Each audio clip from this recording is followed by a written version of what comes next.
Apoio Essential Care, agora em Santa Catarina. Home Care com conhecimento, ética e respeito. Call Center 99822-7582. Catarinando, nosso encontro aqui na TV Floripa. Ceasa. O que você tem a ver com a Ceasa? O que nós temos a ver com Ceasa? A maior parte da comida que passa na nossa mesa vem ali do Ceasa. E eu estou aqui com o Tomás, ele que é da CSB, a Central dos Sindicatos do Brasil. Essa central tem um trabalho diretamente ali com os trabalhadores da Ceasa, né, Tomás? Isso. Então, obrigado por aceitar nosso convite. E ele vai contar um pouquinho para nós o que acontece ali com esses trabalhadores, né? Que se o trabalhador em geral está reclamando hoje que está explorado por conta dessa reforma que piorou, tirou direitos, o trabalhador ali do Ceasa, então, ele é um trabalhador que parece que tem menos direitos ainda, ô Tomás? Como é que funciona isso? Na realidade, ele não tem direito, né? Muito obrigado pelo convite. Nós temos alguns trabalhadores, a gente fez um levantamento em torno de 300 trabalhadores no Ceasa de Santa Catarina, e isso acontece a nível Brasil. Em todos os Ceasas tem esses problemas.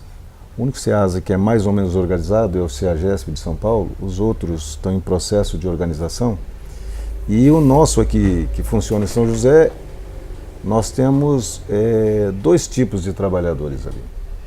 Aqueles que são registrados pelas empresas e aqueles que não têm registro nenhum, que trabalham de uma forma avulsa, sem proteção trabalhista nenhuma, sem cuidado do Estado, e que a sociedade não os vê. Tipo o chapa? É tipo o chapa. O vulgo chapa, que seria aquele trabalhador avulso, que o chapa surgiu por conta dos portuários, que tinha que ir lá, a chapa seria o número de matrícula dele, que ele chegaria no local, ele chegaria no seu local de trabalho e a chamada seria pelo número de matrícula dele, que seria uma chapa de metal que ele pendurava num quadro, dizendo, olha, eu cheguei, então ia sendo chamado conforme a pessoa ia chegando para ele buscar o seu sustento através disso. E aí foi criado alguns sindicatos nessas regiões. Esses do Ceasa são os retoportuários, são os trabalhadores avulsos fora do porto, são os estivadores de local de entreposto de hortifruti granjeiro. Esses trabalhadores, nenhum deles que trabalha nesse sistema avulso tem direito de proteção nenhum. Eles não recebem descanso semanal remunerado, não recebem férias, não pagam INSS, não tem depósito de fundo de garantia, não tem um terço de férias, não tem nada. E a sociedade, toda a sociedade que consome produtos alimentícios vendidos pelo Ceasa, utiliza essa mão de obra e não os vê. Uma grande maioria tem problema de saúde. Qual seria o problema de saúde? Alcoolismo e drogas. A sociedade não vê, mas explora o trabalho deles para a carga e descarga. Os grandes supermercados muitas vezes mandam trabalhadores deles, mas utilizam esse trabalhador avulso do Ceasa para carregar os seus caminhões para vender nos supermercados organizados, bonitos, que as pessoas vão lá, e essas empresas fazem a propaganda de empresa social, que não faz nada fora da legalidade, que não faz nada fora da lei. Mas vai lá no Ceasa e compra e utiliza esse trabalhador avulso, o vulgo chapa, para carregar seus caminhões. E esse trabalhador sem proteção social gera um problema, não primeiro para ele, né? Se ele se acidenta, por exemplo. Se ele se acidenta, quem paga a conta é todos os trabalhadores com vínculo empregatício. Porque ele vai para o SUS e o SUS é o quê? É universal. Não pergunta qual é o problema dele. Conserta o camarada que se machucou, que alguém machucou e ele não pagou a conta, e depois vai perguntar o nome. Então, o grande problema é que está dentro de um condomínio que é do Estado, o Ceasa é Centrais de Abastecimento do Estado de Santa Catarina, está do lado da Superintendência Regional do Trabalho, e nenhum desses órgãos bota o dedo lá para organizar. O problema da organização passa por 3 fatores lá. O primeiro é que a presidência do Ceasa tem que querer. Muitas vezes ela quer, mas daí ela esbarra na associação dos donos de boxe. E o terceiro é o trabalhador que não quer se organizar por conta de que é muito mais fácil ele ter uma renda e não contribui nada para a sociedade. Ele acaba não enxergando. Não enxergando o problema futuro dele, porque um trabalhador que trabalha ali 20, 30 anos, ele vai ter problema lombar, vai ter problema de articulação, tanto no joelho quanto nos braços, pela força. A gente vê trabalhadores arrastando 20 sacos de batata de 50 quilos. Isso dá 1 tonelada. Esse camarada desce rampa usando chinelo.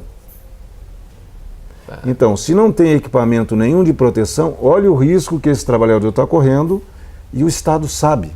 O problema é que o Estado sabe, porque lá dentro do SEASA, além desses órgãos que eu lhe falei, tem um departamento que é do Estado que está lá dentro para fazer a fiscalização nos produtos que vão para lá para ver se tem uma quantidade ou não de veneno nos frutos que são vendidos. Então, o Estado sabe que existe, o Ministério do Trabalho sabe que existe, o Ministério Público sabe que existe, que tem TAC assinado e não resolvem por quê? É problema político? É falta de pessoas para resolver? E o TAC seria para quê daí? O TAC foi assinado pelo SEASA, que tinha trabalho infantil lá também. E isso foi assinado há uns 10 anos. E não foi feito nada nesse TAC. Foi mudado o horário, que era da noite, passou para o dia, mas eu tenho certeza que ainda tem uma série de problemas com relação a esse TAC que não foi cobrado nada do SEASA para resolver. Porque lá não se pede documentação, não se pede na portaria, qualquer pessoa entra no SEASA, ele é um local público, qualquer pessoa acessa, e trabalhar não tem ninguém que fiscalize isso. Por mais fiscalização que tem, existem trabalhadores que ainda fazem carga e descarga lá dentro, e muitas vezes é filho de produtor que não tem os 18 anos obrigatório por lei para fazer movimentação de carga. Do pequeno produtor. Do pequeno produtor, que é o filho, é o agregado dele que trabalha lá, que vai lá, que não tem registro em carteira.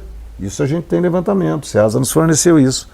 Mas sem a mão do Estado, que é fiscalizador, não tem como nós da Central resolvermos isso. Claro. Precisa de o apoio deles. E são cerca de 300 trabalhadores. Se quando o Ministério Público atua em regime de análogo à escravidão, 10, 12 pessoas vão lá e resolvem. Nós estamos falando de 300 sem direito. Imagina. Isso é o que a gente tem de visão, mas se for a fundo, talvez tenha até mais. Encontre mais gente. Encontre mais gente nessa situação. Ok. Nós agradecemos a presença do Tomás aqui, da CSB, que falou um pouquinho para nós eu diria até do drama, né, desses trabalhadores do SEASA, invisíveis, mas que sofrem com uma questão social também, por essa questão do vínculo, ou não vínculo, enfim, né? E que é um problema que aí tanto as autoridades como o movimento sindical ali tem que resolver, está tentando encaminhar e cobrar, né?